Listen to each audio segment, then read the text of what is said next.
Lotti and the printed liver. This is Lotti.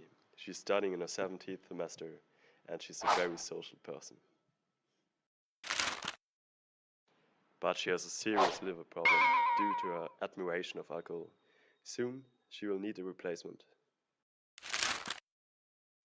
Lotti has got two options. Either she gets professional expensive help by a doctor, or she visits a fab lab where she can print and implant liver by herself.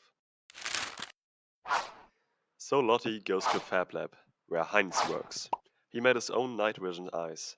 Since the most people have night vision eyes, the government shut down the streetlights, so Heinz made his own to go out in the evening and now volunteers in the fab lab. Heinz helps Lotti to print her new liver with a 3D organ printer. After many tries, she prints her new organ, and with the help of the other, she implants it. With her new printed liver, Lotti now can drink her beloved beer again without any worries. Cheers!